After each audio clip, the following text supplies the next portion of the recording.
السلام علیکم ورحمۃ اللہ وبرکاتہ۔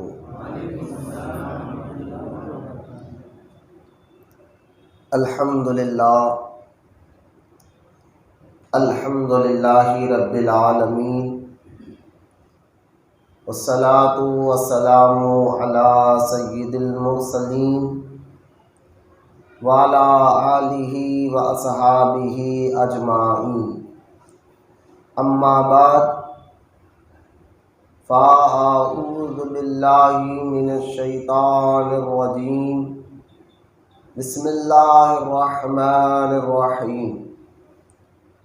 لقد کان لکم فی رسول اللہ اسوۃ حسنہ، آمنت باللہ صدق اللہ العلی العظیم، وقال اللہ تعالی فی شان حبیبہ الکریم،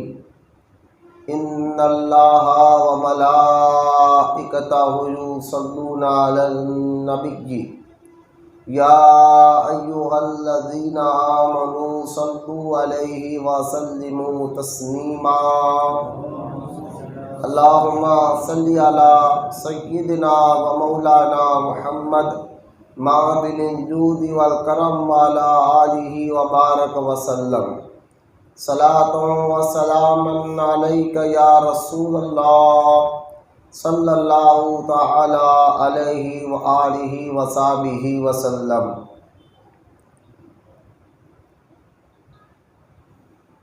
الحمدللہ، یہ ہفتہ واری ذکر کی محفل اور اجتماع کی محفل ہماری گزشتہ اتوار ہم نے جو ہے حضور شیخ الاسلام محمد انوار اللہ خان فاروقی رحمۃ اللہ تعالیٰ علیہ کی سوانح حیات اور ان کی زندگی کے کچھ اہم واقعات کو سماعت فرمایا تھا، سنا تھا۔ آج انشاءاللہ تعالیٰ آپ کے سامنے حقوق العباد کی کچھ اہم باتیں آپ کے سامنے رکھوں گا، جس کا جاننا ہر مسلمان کے لیے انتہائی ضروری ہے۔ جب تک یہ آپ جانیں گے نہیں، آپ کا دین مکمل نہیں ہوگا، آپ اسلام میں مکمل داخل نہیں ہوں گے۔ اس کا جاننا آپ کے لیے بہت زیادہ ضروری ہے، اس کو ہم حقوق العباد کہتے ہیں۔ تو آج انشاءاللہ اسی پر ہمارا موضوع رہے گا، کیونکہ جمادی الثانی کا مہینہ ہے اور اسی مہینے کی 22 تاریخ کو عرس ابو بکر صدیق رضی اللہ تعالیٰ عنہ بھی منایا جائے گا انشاءاللہ، اور بڑے پیمانے پر منایا جائے گا۔ میں سارے مریدوں کو کہوں گا ابھی سے ذہن بنائے کہ انشاءاللہ 1-2 دن پہلے سے اعلان کر دیا جائے گا کون سے دن کیا ہے، لیکن کھانے کا انتظام بھی رہے گا اور ساتھ میں اچھے پیمانے پر عرس سیدنا ابو بکر صدیق رضی اللہ تعالیٰ عنہ منائیں گے انشاءاللہ۔ اس کی تیاری کرتے رہے، ذہن میں جو نعت خواہ ہے وہ نعت کے ذریعے ذہن میں منقبت ابو بکر صدیق کو یاد کرتے رہے انشاءاللہ۔ ایک بڑے پیمانے پر یا دن میں کرنا ہے یا رات میں کرنا ہے، اس کا ایک شیڈول بنانے کے بعد 1-2-3 دن پہلے آپ تمام کو اعلان کر دیا جائے گا واٹس ایپ کے ذریعے بھی، اور یا انشاءاللہ ہو سکا تو آنے والے اتوار سے پہلے بھی، کیونکہ یہ حقوق العباد کا جو معاملہ جو بیان ہے،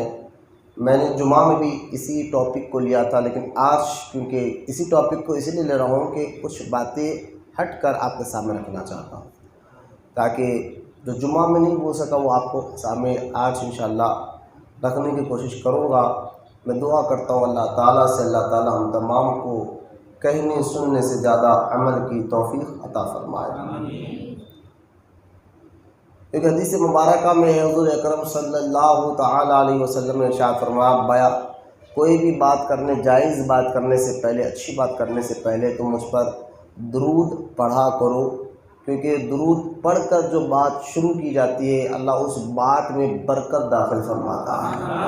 اور لوگوں کو اس بات کا اثر بھی ہوتا ہے۔ تو اس نیت کے ساتھ اللہ کی رضا کے لیے آئیے محبت اور عقیدت کے ساتھ پیارے آقا کریم صلی اللہ علیہ وسلم کی بارگاہ اقدس میں درود پاک کا نذرانہ پیش کریں۔ میرے ساتھ مل کر سب آواز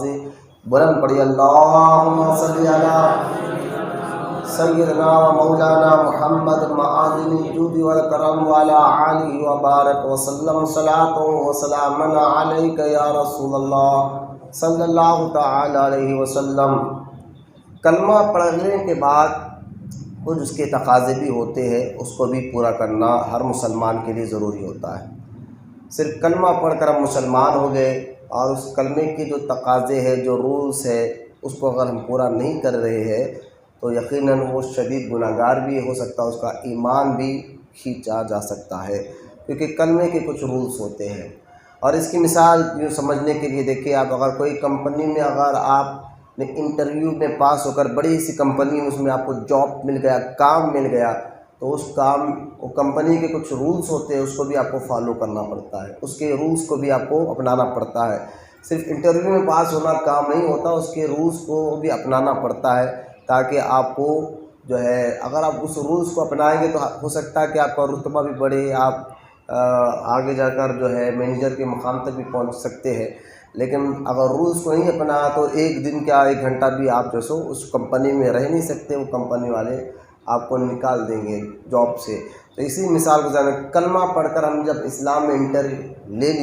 داخلہ لے لیا تو اس کے کچھ رولز ہیں، اس کو بھی فالو کرنا ہر مسلمان کے لیے انتہائی ضروری ہوتا ہے۔ اگر اس میں کوتاہی آپ کر رہے ہیں، جو رولز کو آپ نہیں اپنا رہے، تو پھر وہ کلمہ آپ پر اثر نہیں کرے گا،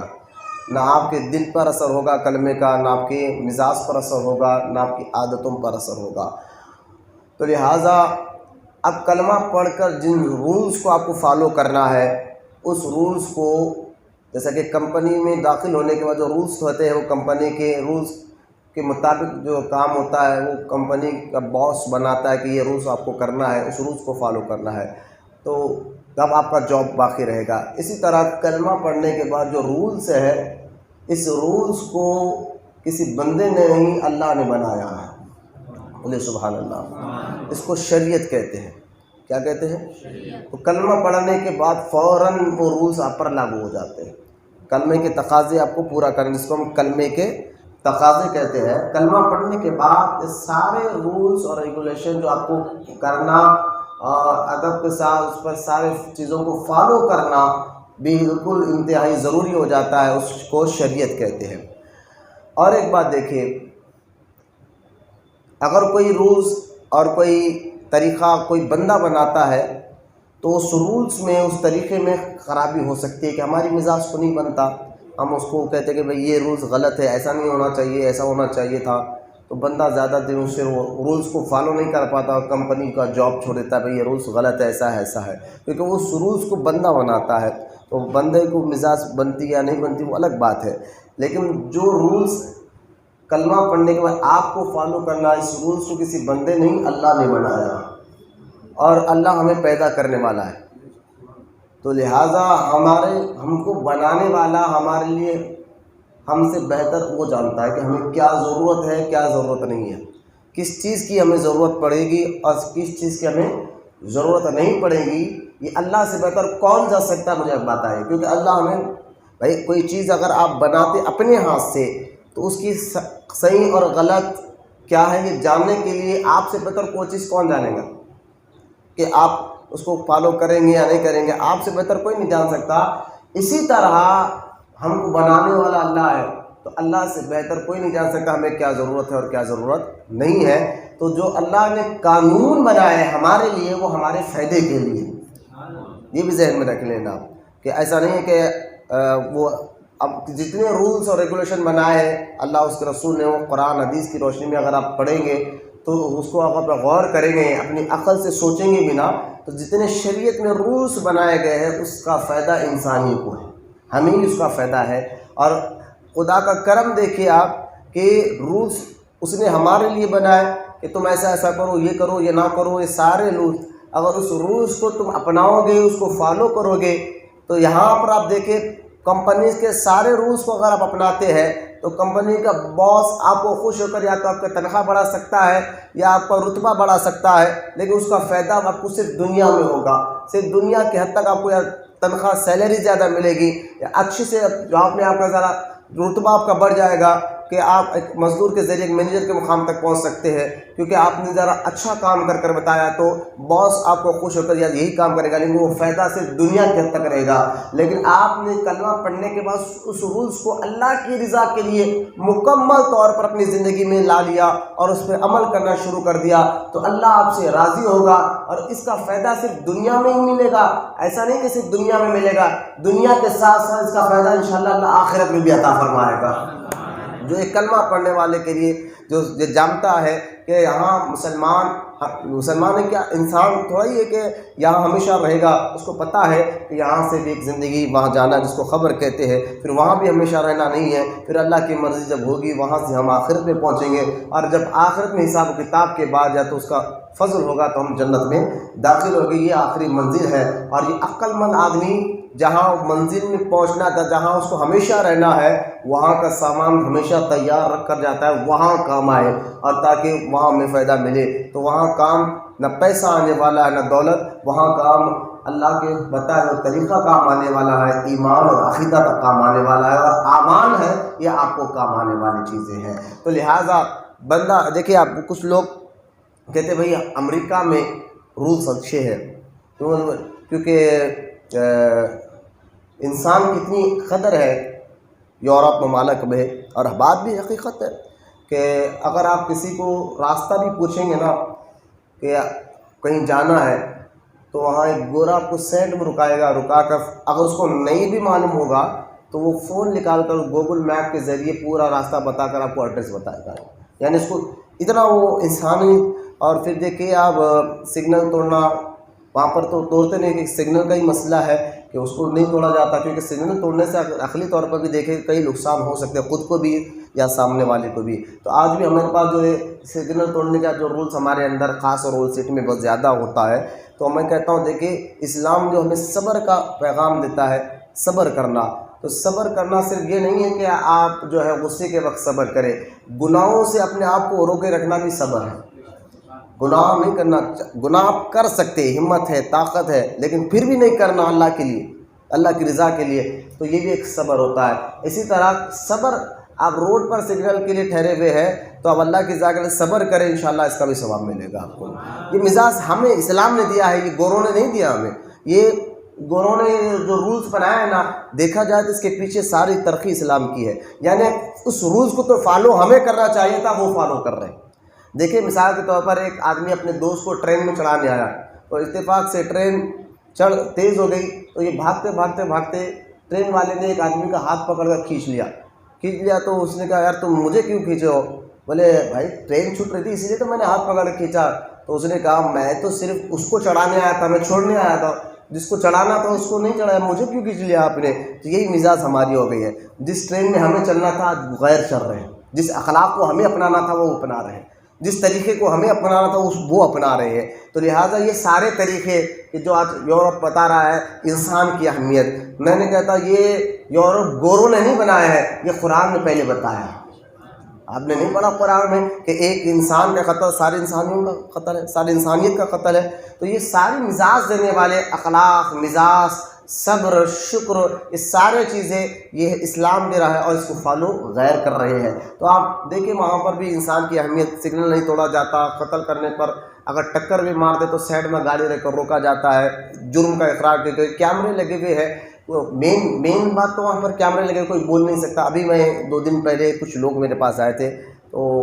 ان کا بچہ لاک ڈاؤن کے درمیان امریکہ میں کہ کوئی کسی کو بچی کو ٹکر کچھ مار دیا ہے، تو خیر وہ جو بھی ہے، لیکن پولیس والوں نے اس کے پیر میں کچھ ایسی مشین فٹ کر دی کہ اس کو گھر میں ہی رہنا ہے، اگر گھر کے باہر نکلے گا لیکن پولیس والوں کو وہاں معلوم ہو جاتا ہے۔ لیکن ان کی ٹیکنالوجی بتا رہا ہوں میں آپ کو، وہ باہر بھی اگر نکلے گا بچہ یا کہاں پھر رہا ہے کیا کر رہا ہے، وہ مشین کو کھول نہیں سکتا، اگر کھولنے بھی جا رہا تو ان کو معلوم ہو جائے گا۔ تو یہ ٹیکنالوجی ہے، سائنس۔ تو خیر یہ ساری چیزیں یہ لوگ کہنے کا مطلب یہ ہے کہ یہ گورے کیوں فالو کرتے ہیں سارے چیزوں کو وہاں پر امریکہ میں جانے کے بعد کہ کیمرہ دیکھ رہا ہے بھائی انصاف۔ جب انصاف پر نظر ہوتی ہے نا تو بندہ خود بخود اپنے آپ میں سدھار پیدا کرتا ہے، نہیں انصاف ہوگا انصاف ہوگا۔ لہٰذا لوگ کہتے ہیں کہ یورپ میں تو ایسا ہوتا ہے۔ میں کہتا ہوں دیکھو یورپ ہو، جو بھی باہر کے ممالک ہو، وہاں پر جو بھی عمل ہوگا، چلو کوئی بندہ اس سارے رولز کو فالو بھی کرنا بھی پڑتا ہے، کیونکہ وہاں پر ذرا بھی گڑبڑی آپ نہیں کر سکتے، ٹیکنالوجی اتنی زیادہ ہے کہ آپ کو اوپر کڑی نظر رکھی جاتی ہے۔ لیکن میں آپ کو بتانا یہ چاہتا ہوں، لیکن یہ اگر کوئی فالو بھی کرتا ہے، لیکن ان میں اور مسلمانوں میں ایک بنیادی چیز کا فرق ہے، وہ کیا کہ وہ جو فالو کرتے ہیں وہ حکومت کے ڈر سے یا قیاموں کے ڈر سے، یا انصاف ہوگا، ہم اگر غلط کریں تو پھر انصاف بھی، ہماری غلطی چھپی نہیں جائیں گی، انصاف ہوگا، لیکن وہ غلط اس لیے کرتے ہیں، اگر وہ ان رولز کو فالو کرتے ہیں تو وہ ان کو فائدہ ملے گا دنیا کی حد تک۔ جو رولز بنائے ہیں حکومت نے، یورپ نے، اس رولز کو اگر کوئی فالو کرتا ہے لیکن اس کو فائدہ ملے گا صرف دنیا کی حد تک۔ لیکن مسلمان کے لیے جو رولز بنائے گئے ہیں، اگر وہ اس کو فالو کرے گا، اس کو دنیا میں بھی فائدہ ملے گا اور آخرت میں بھی فائدہ ملے گا، کیونکہ یہ مقصود ہے کہ اللہ کی رضا کے لیے جو بندہ اس رولز کو اپنا لیتا ہے تو یہ فائدہ، دیکھیں دنیا میں کیا فائدہ ملے گا، جب آپ شریعت کے مکمل طور پر عمل کرنے والے کے تو اللہ تعالیٰ لوگوں کے دلوں میں آپ کی عزت ڈال دے گا، خاندان میں آپ کی عزت ہوگی، رشتہ داروں میں آپ کی عزت ہوگی کہ آپ جھوٹ نہیں بولتے، آپ انصاف پسند آدمی ہیں، آپ نمازی ہیں، شریعت کے پابند ہیں، آپ نے کسی کو دھوکہ نہیں دیا، بلا وجہ کسی کو گالی نہیں دی۔ یہ سارے رولز جو اسلام نے بتایا، کسی کا حق آپ نے بلا وجہ نہیں دبایا، نہ کسی کے پیسے دبائے، نہ کبھی ماں کو اونچی آواز سے بات کیا، جو بیوی کا حق ہے اس کو بھی دیا، جو ماں کا حق ہے وہ بھی ادا کر رہے ہیں، جو باپ کا حق ہے وہ بھی ادا کر رہے ہیں، جو اولاد کا حق ہے وہ بھی ادا کر رہے ہیں، جو پڑوسیوں کا حق ہے وہ بھی ادا کر رہے ہیں، جو رشتہ داریوں کا حق ہے وہ بھی ادا کر رہے ہیں۔ اسی کو تو حقوق العباد کہا جاتا ہے، جو کاروبار کا حق ہے وہ بھی ادا کر رہے ہیں۔ اس سارے رولز کو آپ اپنائیں گے تو لوگوں کی نگاہ میں تو آپ کی عزت ڈال دی جائے گی، اللہ خود آپ کے لوگوں کے دلوں میں آپ کی محبت ڈال دے گا، یہ دنیا بھی فائدہ ہوگا اور اس کا فائدہ آخرت میں یہ ہوگا کہ اللہ اپنے فضل سے آپ کو جنت میں داخل فرما دے گا۔ یہ ہے عام قانونوں سے ہٹ کر ہمارا جو قانون ہے، اللہ تعالیٰ نے جو ہمیں بنایا ہے، اور مجھے بتایا اللہ سے بہتر ہمارے لیے اور کیا، اللہ جو ہمارے لیے چیز بنا دیا ہے، جو چیز ہمارے لیے کر دے، اللہ سے بہتر اور کون جانے والا ہے کہ ہمیں کیا ضرورت۔ تو جتنے رولز ہیں پہلے بچے ذہن بنا لیں کہ یہ سارے رولز اللہ نے بنائے ہیں شریعت کے، کہ یہ کرنا ہے یہ نہیں کرنا ہے، جو جائز ہے ناجائز ہے، یہ سارے رولز کسی مفتی نے بیٹھ کر مدرسے میں معاذ اللہ بیٹھ کر نہیں بنائے، یا کہیں مولوی صاحب نے، کوئی عالم صاحب نے کوئی کتاب چھاپ کر رولز نہیں بنائے۔ یہ رولز اور ریگولیشن کلمہ پڑھنے کے بعد جو ہم پر لاگو ہوتے ہیں، سارے رولز کو شریعت کہتے ہیں، اور شریعت اللہ کا قانون ہے، اور اس قانون کو بنانے والا بندہ نہیں، اللہ کی ذات مبارکہ ہے۔ تو اب آپ کو میں سمجھتا ہوں اسلامی جو لا ہے، اسلامی جو قانون ہے، اس پر عمل کرنا آپ کے لیے کوئی پریشانی نہیں ہونا چاہیے، آپ کے مزاج میں بوجھ ہونا نہیں چاہیے، آپ کے دل میں کوئی تکلیف ہونا نہیں چاہیے، کیونکہ اللہ نے قانون بنائے ہیں، رسول پاک نے قانون بنائے ہیں، تو اس اللہ اس کے رسول کے قانون کو فالو کرنے سے آپ کو دونوں جہاں میں فائدہ ملے گا، کیونکہ ہمیں صرف اس جہاں کا نہیں سوچنا ہے، اس جہاں کا بھی سوچنا ہے، بلکہ سوچنا نہیں ہے بلکہ اس جہاں کی تیاری کرنا یہ ایمان کا حصہ ہے۔ دیکھیں ایمان کیا ہے، ایمان مفصل اگر آپ پڑھیں گے تو آپ کو ایمان کے بارے میں معلوم ہوگا۔ ایمان ہے کیا؟ ایمان کا مطلب ہے ماننا، ایمان کا مطلب ہے مان لینا، زبان سے اقرار بھی کرنا اور دل سے اس بات کو مان لینا، یقین کر لینا، اس کو کہتے ہیں ایمان۔ ایمان مفصل کیا ہے؟ صرف اللہ کو ایک مان لیا بات ختم نہیں، آپ کا ایمان مکمل نہیں۔ اگر کوئی بندہ اللہ کو مانتا ہے وہ ایک ہے اور اسی بات پر وہ اٹل ہے، باقی سارے کام وہ کر رہا ہے، تو صرف اللہ کو ایک نہیں ماننا ہے، ٹوٹل 7 چیزیں ایسے ہیں جس پر آپ کو ایمان لانا ہے، صرف اللہ پر ایمان لانا نہیں ہے، ٹوٹل 7 چیزیں ایسے ہیں جس پر آپ کو ایمان لانا ضروری ہے۔ 7 میں سے ایک بھی چیز آپ نہیں مانے، 6 مان رہے ایک نہیں مانے تو آپ کا ایمان مکمل نہیں ہوتا۔ وہ 7 چیزیں کیا ہے؟ ایک تو پہلی چیز اللہ کو ایک مانو، بولے سبحان اللہ۔ دوسری جو ہے فرشتوں کو مانو، آپ نے کبھی فرشتوں کو دیکھا ہے؟ لیکن ماننا ضروری ہے، نہیں مانیں گے اللہ کو مانیں گے فرشتوں کو نہیں مانیں گے تو ایمان نہیں گا۔ تیسری چیز کیا ہے؟ بولے قیامت کے دن کو مانو، یہ ضروری ہے۔ ایک بندے کے دل میں جب خوف کب آتا ہے کہ بندہ اللہ کے ذریعے کام، تو وہ بندہ جب یہ ایمان اس کا ہو گیا کہ قیامت کے دن ہے اور حساب کتاب ہوگا، یہ ذہن میں اس سے فٹ ہو جائے نا، تو پھر یہ خوف خدا اس کو کوئی برائی کی طرف جانے نہیں دیتا، چاہے لوگوں کے بیچ میں بیٹھا ہو یا تنہا اکیلا بیٹھا ہو۔ وہ کہتا ہے یار یہاں کچھ کر لوں گا اللہ کی بارگاہ۔ ایک ایمان والے کے لیے اگر کہیں میں اللہ کو تو مانوں گا، فرشتوں کو تو مانوں گا، لیکن جو ہے قیامت کے دن کو نہیں مانوں گا تو ایمان مکمل نہیں ہوگا، ٹھیک ہے۔ تو اللہ قیامت کے دن پر ایمان لانا ہے، سارے اللہ تعالیٰ نے اپنے نبیوں پر جو کتابیں نازل فرمایا ہے ان کتابوں پر ایمان لانا ضروری ہے۔ ہاں، چوتھی چیز، سارے نبیوں پر ایمان لانا ضروری ہے، سارے رسولوں پر ایمان لانا ضروری ہے۔ 6، اور مرنے کے بعد اٹھائے جانا، اس پر بھی ایمان لانا ضروری ہے، تقدیر پر بھی ایمان لانا ضروری ہے۔ تو لہٰذا نبیوں پر، کتابوں پر، فرشتوں پر، آخرت پر، اللہ پر، تقدیر پر، کہ جو اللہ نے جو ہمارے تقدیر میں لکھا ہے ایسا ہی ہوگا۔ اور اس کا مطلب یہ نہیں ہے کہ اللہ نے جو لکھ دیا وہ ہوگا، ایسا نہیں ہے۔ جو ہم کرنا جانتے ہیں اللہ ہمیں بنانے سے پہلے ہمارے بارے میں جانتا ہے۔ اللہ عالم الغیب ہے، ہمیں پیدا کرنے سے پہلے ہم کیا کریں گے اور کیا نہیں کریں گے یہ اللہ کو پہلے سے علم ہے۔ جو ہم کرنے والے وہ اللہ نے لکھا ہے۔ تو تقدیر پر ایمان لاؤ، اور تقدیر پر سرکار نے فرمایا ایمان لاؤ، لیکن تقدیر پر بحث مت کرو، کہ تقدیر پر بحث کرنا منع ہے، لیکن تقدیر پر غوث اعظم کی ساری تقریر دیکھ لیا۔ غوث اعظم کی کتاب ہے فتوح الغیب، کتاب کا نام، 60 خطبے اس کے اندر۔ تو غوث اعظم اپنے مریدوں کو جب بھی تقریر کرتے تھے نا، یہ 3 چیزوں پر بہت زیادہ زور دیتے تھے۔ تقدیر پر ایمان لاؤ، جو ہوگا اللہ کی رضا سمجھ کے زندگی میں، اور آخرت پر ایمان لاؤ، یعنی آخرت کی باتیں اور تقدیر کی باتیں، یہ 2 باتیں غوث اعظم کے میں سمجھتا ہوں ہر تقریر میں ملیں گی۔ بندہ اگر اس پر ذرا غور کر لینا، تقدیر پر اور آخرت پر، تو وہ مصیبتوں کی شکایتیں ہی کرنا چھوڑ دے گا۔ لیکن کیا کرے، عام آدمی تو عام آدمی ہے، جو مسلموں پہ ٹھہرنے والے خاص بھی جو ہے اس پر غور نہیں کرتے، اس پر ان کی توجہ نہیں جاتی، چاہتی ہوں گی لیکن پھر بھی وہ مجبور ہو جاتے ہیں بیچارے۔ تو آج ہوگا، لیکن غوث اعظم کی ساری آپ تقریریں دیکھ لیں کہ آپ بار بار اپنے مریدوں کو کہتے ہیں تقدیر پر ایمان لاؤ، تقدیر پر ایمان لاؤ، آخرت کی فکر کرو۔ آج یہ دونوں چیزیں ہمارے اندر سے ختم ہو گئی ہے، اس لیے نہ ہمیں حلال کی پرواہ رہی، نہ حرام کی پرواہ رہی۔ بس جو چاہے مال کیسا چاہے بھئی، سب یہاں تک دیکھنا ہے، مرنے کے بعد کیا وہ دیکھ لیا جائے گا۔ اتنی آسانی سے بول لیتے ہیں کہ مرنے کے بعد جو ہے سب دیکھ لیا جائے گا، جبکہ حدیثوں میں ہم جب پڑھتے ہیں کہ مرنے کے بعد قبر میں اپنی آخرت کا حساب کتاب الگ ہے، کیونکہ آخرت میں نبی کریم صلی اللہ تعالیٰ علیہ وسلم نے ارشاد فرمایا کہ اللہ تعالیٰ آخرت میں ہر شخص سے 5 سوال کرے گا، جب تک اس کا جواب نہیں دے گا اللہ اس کو آگے ان سوالات میں آگے بڑھنے نہیں دے گا، کہ اللہ پوچھنے والا ہے قیامت کے دن جوانی کیسے گزاری، اور جو دولت کمائی کہاں سے کمائی، کیسا کمایا، پھر اس دولت کو خرچ کہاں کیا، علم حاصل کیا یا نہیں کیا، اگر حاصل کیا تو اللہ سب جانتا ہے، عمل کہاں کیا، تو جوانی کہاں گزاری، یہ سارے نوجوانوں کو سننا ہے کہ آج ہمارا دن اور رات کہاں گزر رہا ہے۔ اگر فکر ہوتی ہے آخرت کی، کہ آخرت میں کہ جبکہ ایمان لانا ضروری ہے،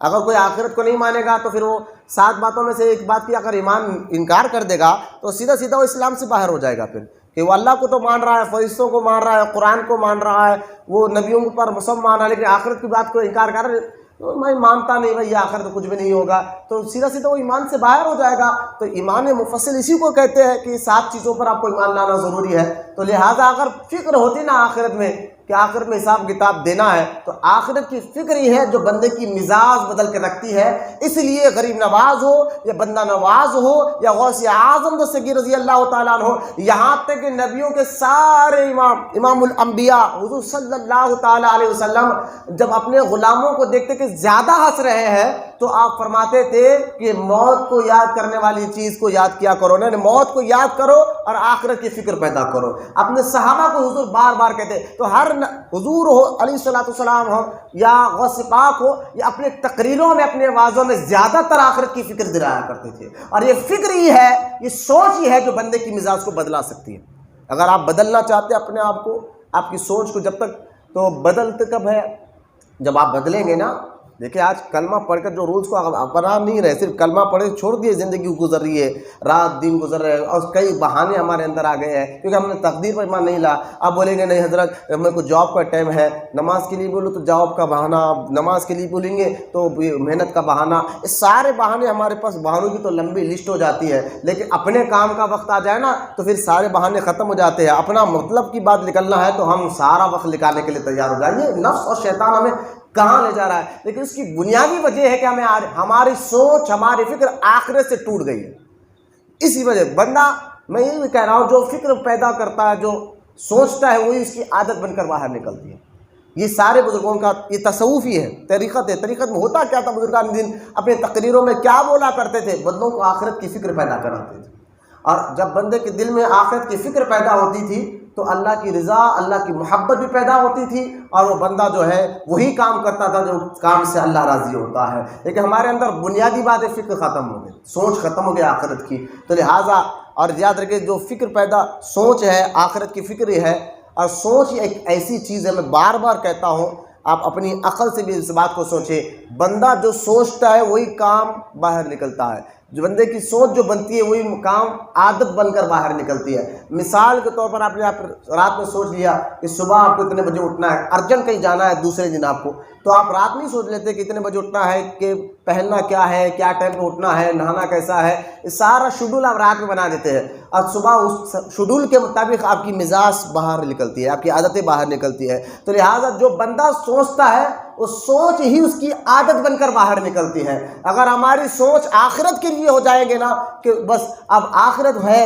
حساب و کتاب دینا ہے، بلکہ اس پر ایمان لانا ضروری ہے، جب تک اس پر ایمان لائیں گے ایمان آپ کا مکمل نہیں ہوگا۔ آخرت کی فکر آپ کے اندر پیدا ہو جائے گی تو انشاءاللہ آپ کی مزاج بھی بدل جائے گی، انشاءاللہ آپ کی سوچ بدل جائے گی، آپ کی عادت بدل جائے گی، پھر آپ کو نماز میں پڑھنے میں کوئی سستی نہیں ہوگی انشاءاللہ۔ آپ کو اچھے کام، نیک کام کرنے کے لیے کبھی اس کے لیے ایک وزن پنا مزاج میں نہیں رہے گا، ارے اب یہ کرنا پڑے گا، ایسی سوچ ختم نہیں ہو رہے گی۔ اگر آخرت کی سوچ آپ کے اندر آ جائے گی، یہی سارے بزرگوں کا مشن تھا کہ بندوں کے اندر آخرت کی فکر پیدا کرو۔ اب یہی بزرگان دین کا، کیونکہ آخرت کی فکر پیدا ہوگی تو بندہ پھر خوف خدا اس کے دل میں پیدا ہوگا، ڈر پیدا ہوگا۔ جب اللہ مجھ سے پوچھے گا کہ جوانی کہاں گزاری، تو میں یہ جواب دوں گا کہ میں ہوٹلوں میں بیٹھا کرتا تھا، میں یہ جواب دوں گا کیونکہ وہاں تو سچ ہی بولنا پڑے گا، سچ کے علاوہ کچھ نکل ہی نہیں پائے گا، کہ وہاں تو یہ بولنا پڑے گا کہ میں جوؤں کے اڈوں پر رہتا تھا، زنا کے اڈے پہ رہتا تھا، میں شراب کے اڈوں پر رہتا تھا، میں مولا نماز ہوتی تھی لیکن مسجد کے باہر بیٹھا تھا، نماز کے لیے نہیں جاتا تھا، میں تو اپنے اماں کو گالیاں دیتا تھا جوانی میں، اپنے بھائیوں کو مارتا تھا، اپنے پڑوسی میرے سے بہت تکلیف میں رہتے تھے، رشتہ دار، کیونکہ حقوق اللہ، حقوق العباد پر میرا ٹاپک ہے۔ لیکن جوانی کے اندر ایک بندہ کیا کیا کر رہا ہے، اگر اس بندے کو آخرت کی فکر پیدا ہو جائے، آخرت کی سوچ پیدا ہو جائے نا، کہ یہ جوانی کا ایک ایک حساب و کتاب اللہ کی بارگاہ میں دینا ہے، تو پھر وہ جوانی کو کیسے گزارے گا؟ جو وہ کام کر کے گزارے گا جس کام سے اللہ راضی ہوتا ہے۔ پھر یہ فکر پیدا ہو گیا آخرت میں، جب سوال ہوگا کہ تم نے جو علم حاصل کیا، وہ جو مال کمایا ہے وہ کہاں سے کمایا، جب اللہ پوچھے گا تو اب یہ فکر نہیں رہے نا، تو مال کما رہے، مال کہاں سے تم نے کمایا ہے، پیسہ کہاں سے کما رہا ہے؟ کسی کو ناحق کے جو ہے کسی یتیم کا مال کھا لیا،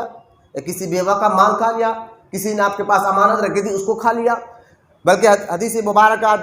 جو گڑبڑی ہوتی ہے زمینوں کو لے کر، حضور صلی اللہ تعالیٰ علیہ وسلم ارشاد فرماتے ہیں، کسی شخص کے تم نے ایک بالش زمین اگر ناحق کے قبضہ کر لیا، آج دیکھیں ایک ایک فٹ ایک ایک گز کا بھی حساب کتاب ہوگا، یہاں تک کہ حضور صلی اللہ تعالیٰ علیہ وسلم سے پوچھا گیا یا رسول اللہ علیہ السلام پڑوسی کا حق کیا ہے، تو سرکار نے فرمایا اگر تم نے پڑوسی کی دیوار کو کھروچا نا ہاتھ سے، اس کا بھی حساب اللہ آپ کو بارگاہ میں دینا پڑے گا۔ خالی کھروچا پڑوسی کی دیوار کو، تو کھروچے کا، آپ بولیں گے یہ کیا؟ میں نے کہا یہ ساری حدیثیں آپ کو بیان کر رہا ہوں، یہ سارے آپ چاہے مانے یا نہ مانے، ہمارا حال تو یہ ہوگا کہ ہم مسجد کے اندر تو تھوڑا خوف کرتے ہیں، لیکن باہر جانے کے بعد اپنی زندگی یار ماحول جیسا چل رہا ہے ویسا چلنے دو، جیسا لوگ ویسا، جیسا دیش ویسا بھیش۔ میں نے کہا یہ شیطانی وسوسے ہے، یہ نفسانی وسوسے ہے۔ مسلمان کو جیسا دیش ویسا بیش کا ذہن نکالنا ہوگا، مسلمان کو یہ ذہن میں بٹھانا، یہ مزاج میں فٹ کرنا ہوگا، یار یہ ساری زندگی یہاں پر رہنا نہیں ہے، اس سے بات عقل مند زندگی یہی ہے، ہم تو یہ مسافر ہے جو ساری زندگی جہاں رہنا ہے وہاں کا حساب کتاب ہمیں ساون ساتھ دے کر چلنا ہے، وہ آخرت کی زندگی ہے، وہاں اللہ کی بارگاہ میں حساب دینا ہے۔ دنیا یہاں تک رہے گی، دوست کے خاطر میں نے حرام کمایا، ماں کے خاطر حرام پیسے کمائے، پیسہ کہاں سے کمائے اس کا حساب دینا پڑے گا، بیوی بچوں کو اچھا کھانے کے خاطر تم نے لوگوں کے پیسے ہڑپ کیے، اگر یہاں تک کہ ایک گز زمین کسی کی ہڑپ کر لی،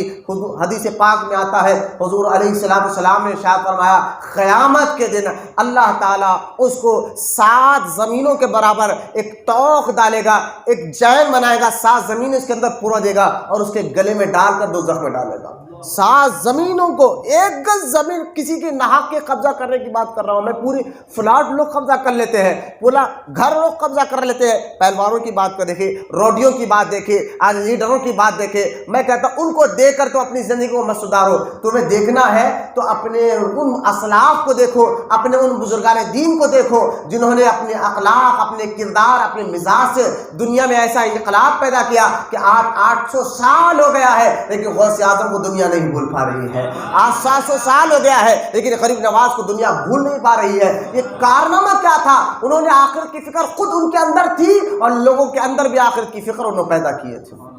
یہ آخرت کی فکر رہے گی تو آپ کو نہ جوانی آپ کہاں گزار رہے ہیں، اگر آپ کو پتہ چل گیا نا آخرت میں اس کا سوال ہونے والا ہے، میں سمجھتا ہوں نوجوان بچے اگر یہ ذہن آج سے بنا لے لیا تو میں سمجھتا ہوں کہ وہ چبوتروں کی زینت بننا چھوڑ دیں گے، وہ جو ہے ہوٹلوں کی زینت بننا چھوڑ دیں گے، وہ ماں باپ کو گالی دینا چھوڑ دیں گے۔ یہ فکر اگر واقعی آپ کے اندر فٹ ہو جائے گی، میں نوجوان بچوں کو کہوں گا کہ واقعی آپ کا ذہن فٹ ہونا بھی چاہیے کہ اس کا حساب و کتاب اللہ کی بارگاہ میں آپ کو دینا ہے۔ آپ کو چاہے آپ مانو یا نہ مانو، آپ کہیں گے جی اب ٹھیک ہے سبحان اللہ کہیں گے، تھوڑی دیر واہ واہ کریں گے، پھر جا کر ہماری جوانی ہے، جوانی معاذ اللہ وہ لوگ کہتے ہیں جوانی دیوانی ہوتی ہے، جو چاہے کر لیں گے۔ میں نے کہا کس لیے کر رہے ہو؟ رشتہ داروں کے لیے، پیسے کے لیے، دوستوں کے لیے، ماں باپ کے لیے، کس طرح تو یہ جوانی کو برباد کر رہے ہو۔ لیکن یاد رکھو اچانک جب موت آئیں گی نا، تمہارا انتقال کے بعد کیا ہوتا ہے، جب تم اچانک کسی وجہ سے مر جاؤ یا بیماری سے مرو یا اللہ نہ کرے اللہ ہمیں آسان موت عطا فرمائے، یا ایکسیڈنٹ یا ٹکر سے موت ہو جائے، اگر آپ جس دوست کے لیے جتنا کماتے تھے رشتہ داروں کے لیے، جو برتھ ڈے پارٹی کے نام پر ماں باپ کو تو 1-1 روپیہ دینے کے لیے ترساتے ہو، اور برتھ ڈے پارٹی کے نام پر جو ہے تم نہا کے وہاں جا کر دوستوں میں اپنی ساری تنخواہ لٹا دیتے ہو، شراب میں، آج جو ہے نا روٹوں پر ناچ گانے میں، یہ ساری جوانی جو تم برباد کر رہے ہو، ادھر بیوی بچوں کو پریشان کر کر دوستوں میں جوئے میں لٹا رہے ہو، ادھر جو ہے ماں باپ کو پریشان کر کر جو ہے زنا کے اڈوں پر، شراب کے اڈوں پر جو گزار رہے ہو، کرو تم اگر اپنی جوانی کو اس طرح گزارنا چاہتے ہو۔ لیکن یاد رکھ ایک بات دیکھیں، سمپل سی بات میں آپ کو بتا رہا ہوں، اگر اچانک موت آ جائے، اور آئے گی موت تو کوئی اس کا انکار نہیں کر سکتا، اچانک بھی آ سکتی ہے، اس کی رب کی مرضی کا موت، لیکن آئے گی تو ضرور، اس پر کوئی انکار نہیں کر سکتا۔ موت آ جائے نا تو آپ غور کریں آپ نے کبھی اس پر کہ موت آنے کے بعد جب آپ کے دوست یا کہیں بھی جس کے لیے آپ پیسہ کما رہے جوانی کو ویسٹ کیا ہے نا، اس کو فون جاتا ہے کہ بھئی آپ کے دوست کا انتقال ہو گیا ہے، تو اس کو کیا افسوس ہوتا ہے معلوم ہے؟ یہ نہیں ہوتا ہے دوست مر گیا، نہ پہلے سوال یہ کرتا ہے کہ کب اٹھا رہے، مر گیا بھی کیسا مارا، ٹھیک ہے کب اٹھا رہے، بولے ظہر میں اٹھا رہے، تو ظہر کی نماز کب ہے؟ بولے 1:30 بجے، وہ 1:25 کو آئے گا مسجد میں، ہے نماز پڑھے گا، وہ سمبل رسم۔ ہمارے پاس ٹوپی کب نکلتی جنازوں میں یا جمعہ میں نکل رہی ہے؟ آج ہمارے جسم پہ 1000 روپے کا لباس ضرور ہوتا ہے، 500 کی ٹی شرٹ، 500 کا پینٹ وغیرہ، لیکن 50 روپے کی ٹوپی ہمارے جیب میں نہیں ہوتی، وہ بھی مسجد کی کرائے کی ٹوپی ہم لینا پسند کرتے ہیں۔ میں کسی کو تانا نہیں دے رہا ہوں، لیکن سوچ کیا ہو گیا میں جو بتا رہا ہوں۔ تو خیر یہ مزاج ہمیں ختم کرنا پڑے گا،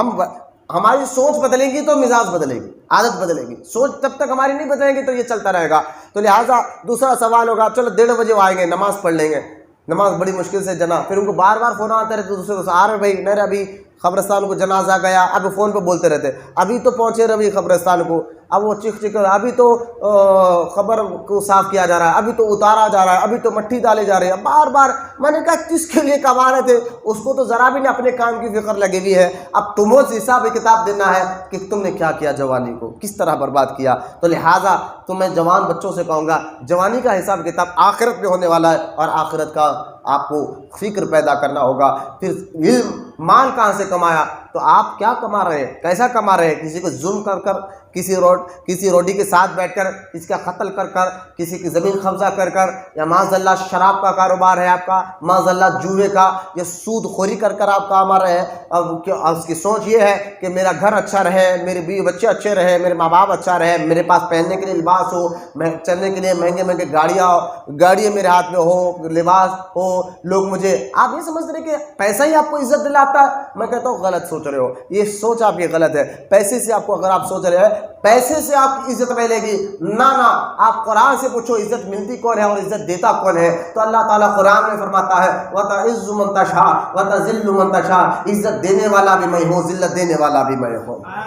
عزت نہ پیسے سے ملا کرتی ہے نہ دولت سے ملا کرتی ہے. آپ کو ایمان لانا ہوگا. نہیں، اللہ کا قول ہے، قرآن پاک کی آیت میں نے پڑھی ہے. اللہ خود ارشاد فرمایا عزت و ذلت تو میں دینے والا ہوں، تو لہٰذا جس کی در سے عزت ملتی ہے تو وہ کام کرو جو وہ رب در والا راضی ہو جائے. جس کو اللہ کہتے ہیں، رسول پاک کہتے ہیں، اللہ اس کے رسول کی رضا کے خاطر. آپ نہیں دیکھتے، آپ غریب نواز کے بارے میں پڑھے، بندہ نواز کے. آج لوگوں کے دلوں میں ان کی عزت کیوں ہے؟ اپنے تو اپنے غیر بھی ان کی عزت کرتے ہیں. کیا ان کے پاس پیسہ تھا یا دولت تھی یا بلڈنگیں تھے؟ ایسا نہیں ہے. میں ان پیسے والوں کو برا نہیں کر رہا ہوں جن کو اللہ نے دولت دی ہے. دولت بھی ایک نعمت ہے اللہ کی، لیکن اگر حلال پیسے سے کمائی گئی ہو، جائز پیسوں سے کما گئی ہو، تو یہ پیسہ بھی ایک نعمت ہے اللہ کی. میں ان پیسے والے سیٹ لوگوں کو برا نہیں کر رہا ہوں، کیونکہ پیسہ نہیں ہوگا تو پھر غریبوں، یتیموں اور بیواؤں کی مدد کون کرے گا؟ اللہ ان پیسے والوں کے کاروبار میں جو خود ترقی دے گا، آپ کو بھی اللہ تعالیٰ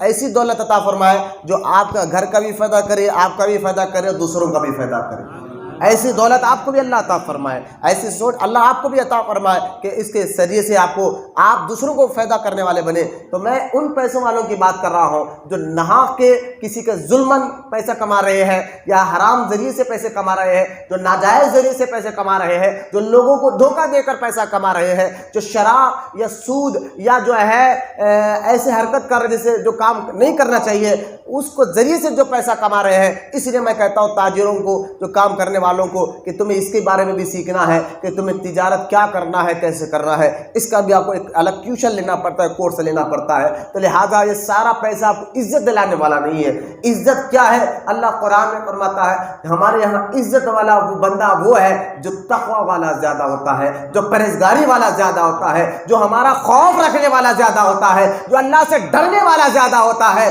تو عزت جو ہے نہ دولت میں ہے نہ شہرت میں ہے، عزت اللہ کے خوف میں ہے، تقوی میں ہے، پرہیزگاری میں ہے. جو بندہ جتنا پرہیزگار ہوتا ہے، جو بندہ جتنا اللہ سے ڈرنے والا ہوتا ہے، جو بندہ اللہ کی رضا سے کا کام کرنے والا ہوتا ہے، اللہ اس کو دنیا میں بھی عزت نوازتا ہے اور آخرت میں بھی عزت سے نوازے گا.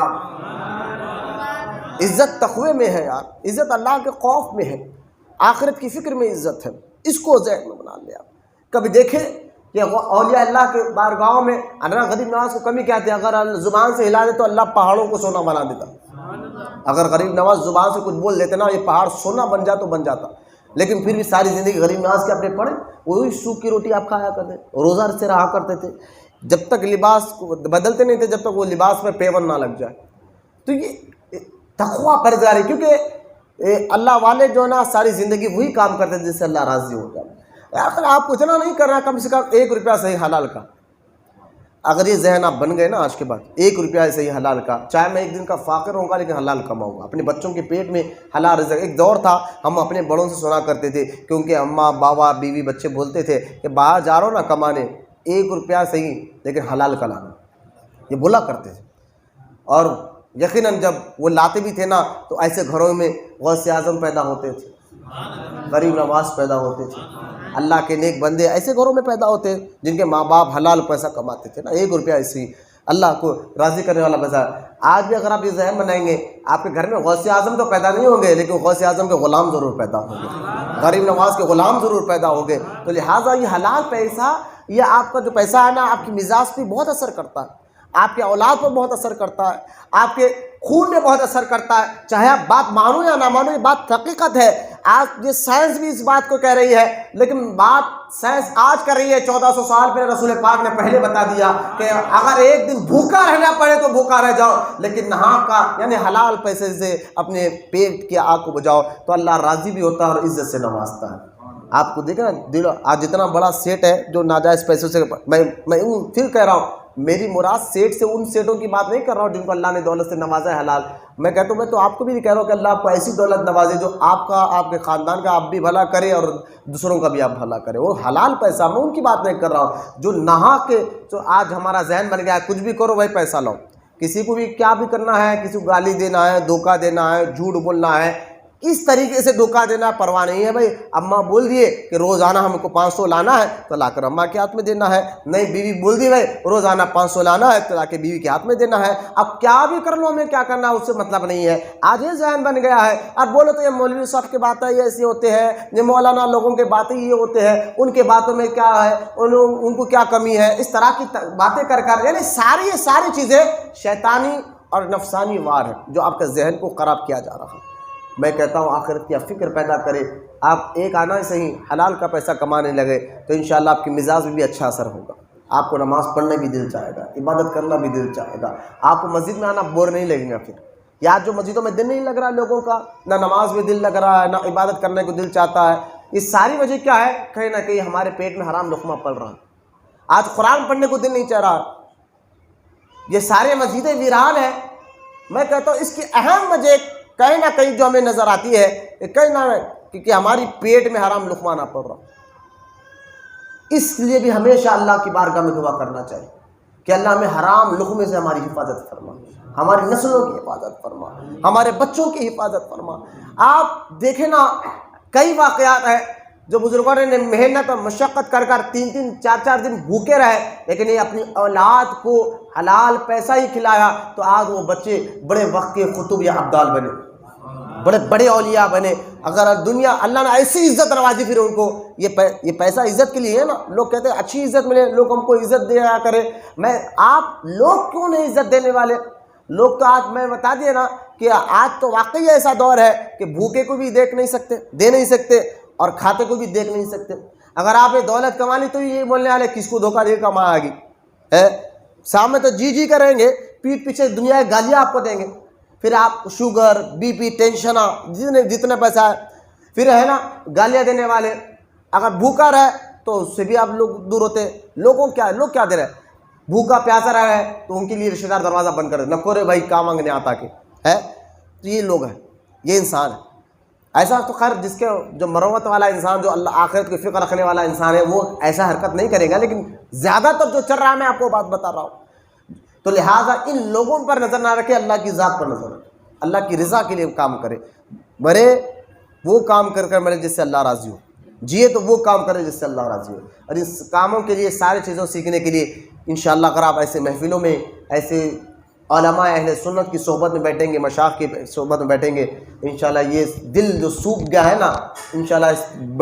بنجر دل میں جیسا کہ ایک بنجر زمین ہو جاتی ہے, اگر وہ سوکھ جائے تو اناج وغیرہ پھل وغیرہ کچھ نہیں ملتے, لیکن جب اس پہ ہل چلایا جاتا ہے, پانی دیا جاتا ہے, محنت مشقت کی جاتی ہے تو پھر وہ زمین تر و تازہ ہو جاتی ہے. تو دل کی مثال بھی ایسی ہے. اس دل پر اگر آخرت کی فکر ڈالتے رہو اور خوف خدا کا پانی ڈالتے رہو تو انشاءاللہ یہ دل پھر سے ہرا بھرا ہو جائے گا. پھر دیکھیں نا جب دل ہرا بھرا ہوگا نا تو یہ یاد رکھیں, پھر ہم اندر سے خالی رہنے سے ہمارے حال یہ ہوئے, اوپر سے تو ہم نمازی پرہیزگار, اندر سے ٹوٹل خالی ہے. کہ ایک گاؤں کا دیہاتی جو ہے نا شہر آیا تھا, یہ آخری مثال سے انشاءاللہ ہم ذکر کے لیے بیٹھ جائیں گے. گاؤں کا دیہاتی جو ہے شہر آیا تھا, شہر میں آیا بیٹھا تو ایک جگہ دیکھا کچھ لوگ کھیل کر رہے ہیں, تو اس کو بڑا تعجب ہوا کہ اس کھیل میں لوگ کیا کر رہے ہیں, پیروں سے اس گیند کو مار رہے ہیں جس کو فٹ بال کہتے ہیں.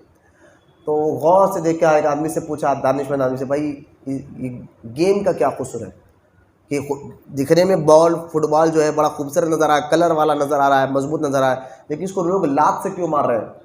تو دانشمند آدمی نے دیکھا یہ عقل اس کی ذرا تھوڑی کم ہے, اس کو جواب دوں گا یہ بال ہے یہ تو یہ سمجھ نہیں پائے گا, اس کو اس کی عقل کے مطابق سمجھاؤ. سمجھانے کے اس نے کہا دیکھو یہ ہے تو اوپر سے بڑا خوبصورت لیکن اندر سے ٹوٹل خالی ہے, اندر سے ہوا بھری ہوئے خالی ہے, تو اس لیے اس کی کوئی عزت نہیں ہے. اگر اندر سے کچھ رہتا تو پھر اوپر سے بھی کچھ ہوتا. اوپر میں تو خوبصورت ہے, اندر سے ٹوٹل خالی ہے. یہی حال ہمارا ہوتا ہے. اوپر سے تو ہم نمازی ہے ٹیبلز بنا رہے ہیں, اندر سے ہمارا فکر ٹوٹل ہماری کو فکر نہیں ہے. اندر فکر اسلام سے محبت اندر سے ہونا چاہیے. اندر اگر کچھ رہے نا تو باہر بھی اچھا رہے. اندر اگر درد ہو نا نیکی کرنے کا,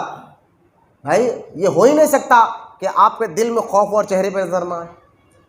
اللہ کا خوف دل میں ہو اور چہرے پہ نظر آئے, یہ ہو نہیں سکتا. غم ہو تو جب چہرے پہ نظر آتا ہے, یہ چہرہ آئینہ ہے ہمارا. دل میں غم ہوتا ہے تو چہرے پہ نظر آ جاتا ہے. ہم نہیں پوچھتے یار چہرے سے دیکھ کر کیا بات ہے, کیا سوچ رہے بھائی, کیا ٹینشن ہے, تو یہ چہرہ ہے نا. دل میں غم ہو تو چہرے پہ نظر آتا ہے, دل میں خوشی ہو تو چہرے پہ نظر آتا ہے. چہرہ دیکھ کر ہی تو کہتے ہیں نا کیا بات ہے آج خوش نظر آ رہے ہیں آپ. یہ چہرے پہ خوشی کیوں ہے؟ تو غم چہرے بتاتا ہے، خوشی چہرہ بتاتا ہے۔ اسی طرح اگر واقعی آپ کے دل میں آخرت کی محبت ہو، اللہ کی رضا ہو، تو چہرے سے نظر ہوگا، مزاج سے بھی سامنے آئے گا اور عادت سے بھی سامنے آئے گا۔ جنید بغدادی کے پاس ایک آدمی آیا کچھ دن رہنے کے لیے، تھا وہ کافر، کچھ دن رہنے کے لیے آیا، اور رہنے کے بعد اس کے دوست نے اس کو واپس بلانے کے لیے آیا، کوئی چند دن رہنا چاہتا تھا، وہ رہا، چند دن رہنے کے بعد واپس دوست بلانے آیا تو وہ کلمہ پڑھ چکا تھا، بولے نا سبحان اللہ۔ تو دوست نے کہا یار میں اس سے پہلے بھی تجھے وہاں چھوڑا تھا، اتنے مسلمانوں کے پاس چھوڑا تھا، وہاں کلمہ نہیں پڑھا، یہ جنید کے پاس کیا ہے جو تو کلمہ پڑھا؟ جنید بغدادی کے پاس کیا ہے جو تو کلمہ پڑھ لیا؟ تو کہا جتنے ان کے پاس تو چھوڑا تھا وہ اوپر کے تھے، اندر سے خالی تھے ٹوٹل، اوپر سے تو عبادت گزار نظر آ رہے تھے، جب ان کے ساتھ جا کر بیٹھے اٹھے تو وہ سب ڈھونگ نظر آ رہا تھا، لیکن واقعی یہاں جنید کے پاس تو نے چھوڑا ہے تو یہ اوپر سے جیسے ہے اندر سے بھی ایسے ہے۔ ان کی تنہائی بھی خوف خدا ہے، لوگ کے ساتھ بھی بیٹھے تو خوف خدا ہے، یہ جس دل سے اپنانے والے لوگ ہیں۔ اس لیے میں نے ان کو دیکھا اور کلمہ پڑھ لیا کہ مسلمان تو ایسے ہوتے ہیں، مزاج ایسے ہونا چاہیے، تو اندر سے بنانے والے بنو، آخر کی فکر پیدا کرو، یہ پانی کے بلبلے مت بنو کہ پیر نے کہا تو واہ واہ کرے پھر اپنے باہر لے کر وہی بدماشی شروع، اگر استاد نے کہا تو واہ واہ کرے پھر باہر لے کر وہی بدماشی، نمازیں چھوٹ رہے، گالیاں دے رہے، جھوٹ بول رہے، کر رہے، میں کہہ رہا ہوں کہ ابھی اندر کا حصہ خالی ہے، اندر سے بنو، آخر کی فکر پیدا کرو۔ جو سارے ولیوں کے امام غوث اعظم اکثر اپنی تقریر میں کہتے تھے بندو اپنے مریدوں کو آخر کی فکر پیدا کرو، تمہاری حساب کتاب ہونا ہے، جوانی کا حساب ہونا ہے، تم نے مال کا ایسا کمایا وہ حساب ہونا ہے، کہاں خرچ کر رہے ہو اس کا بھی حساب ہونا ہے، آج خرچ بھی کہاں کرنا ہے اس کے بھی بارے میں آپ کو ایک ٹیوشن لینا پڑے گا، اور جہاں خرچ کرنا وہاں خرچ کرتے نہیں، جہاں خرچ نہیں کرنے والا کو روپے خرچ کر دیتے ہیں، یہ بھی ہماری مزاج بن گئی ہے، جس پہ خرچ کرنا اس پہ تو ہم خرچ کرتے نہیں، جس پہ خرچ کرنا نہیں ہوتا ہم سمجھتے ہیں اس پہ ثواب ہے، بعض نے تو ثواب سمجھ کے خرچ کر دیتے ہیں، ثواب سمجھ کے خرچ کر دیتے ہیں۔ ایک صاحب بڑے کروڑ پتی ہے، مہینے کے 80 لاکھ روپے وہ زکوٰۃ نکالتے تھے، مہینے کے 80 لاکھ روپے زکوٰۃ بنتی تھی نکالتے تھے، وہ 2 سال سے سال میں ایک بار زکوٰۃ دینا جو فرض ہے مالداروں کو، تو وہ سال میں ایک بار زکوٰۃ 80 لاکھ روپے نکلتی تھی، سوچیں آپ کتنا اللہ نے ان کو دولت دی ہے، لیکن ہوا گیا کئی سال سے وہ 5 یا 10 سال سے زکوٰۃ لکھا رہے، لیکن کسی عالم کے پاس جا کر بیٹھے اور کہا کہ میں 10 سال سے زکوٰۃ لکھا رہا ہوں، ٹھیک ہے بھائی زکوٰۃ لکھا رہی تھی تو اب ایک تو کام صحیح کرے کہ زکوٰۃ تو لکھا رہے کہ اتنی تو آپ کے دولت کے حساب سے 80 لاکھ روپے تو میں نے سال کے نکلتے، یہ بات تو صحیح ہے، خرچ دیا کس کو؟ جب انہوں نے دینے کی لسٹ بتائی تو اس مفتی صاحب نے فتویٰ دیا جی تو 5 سال سے دیتے بھی آ رہو نا، یہ سارا پیسہ بیکار گیا، نکالا صحیح، خرچ غلط جگہ کیا، جس کو دینا ان کو نہیں دیا تم، جس کو نہیں، تو لہٰذا کس پر پیسے خرچ کرنا ہے، اس لیے حدیث میں آیا نا اللہ پوچھے گا علم پیسہ کما کیسے اور خرچ کہاں کیا، تو کس پر خرچ کرنا ہے، آج یہی ہو گیا ہے، ماں باپ پر خرچ نہیں کریں گے، دوست کے لیے تو جان حاضر ہے ہماری، کون سا دوست جو آپ کو بچی کا نمبر لا کر دے، کون سا دوست جو آپ کو جو ہے کیک کاٹ کر دے، کون سا دوست جو آپ کو شراب پلائے، کون سا دوست، یہ دوست آپ کے، ماں پریشان ہے، بہن سے کی بہن پریشان ہے، باپ پریشان ہے، ماں نہیں کریں گے، بچے جو ذہن بن رہا ہے، تو لہٰذا کہاں خرچ کر رہا ہے، یہ ساری باتیں کب ذہن میں کب فٹ ہوگی، جب آخرت کی فکر آپ کے اندر پیدا ہوگی۔ اللہ ہم تمام کو کہنے سننے سے زیادہ عمل کی توفیق عطا فرما۔ میں نے تو سوچا کہ حقوق العباد پر بیعت کروں، لیکن آخرت کی فکر اور قیامت کی تیاری پر میں نے کچھ باتیں اہم بتائی ہے، اس کو سمجھنے کی توفیق عطا فرما۔ اللہ ہمارے اسلام کو، اسلام کی محبت کو ظاہر میں ہی ساتھ ساتھ باطن میں بھی داخل فرما۔ ہمیں لوگوں کو دیکھ کر جیسا دیش ویسا بیش بولنے والا اس طرح چھوڑ دے مولا، وہ کامل جیسے تو و تیرا حبیب راضی ہو مولا، ہمیں آخرت کی فکر پیدا کرنے کی توفیق عطا فرما، ہمارے دلوں میں آخرت کی فکر پیدا کر دے، نیکی سے محبت پیدا کر دے، گناہوں سے نفرت پیدا کر دے۔ ہم سب کی دعاؤں کو مولا سرکار مدینہ علیہ السلام کے صدقے میں اور سرکار غوث پاک رضی اللہ تعالیٰ عنہ کے صدقے توفیق میں سب کی دعاؤں کو قبول اور مقبول فرما۔ وما علینا الا البلاغ والحمد للہ رب العالمین۔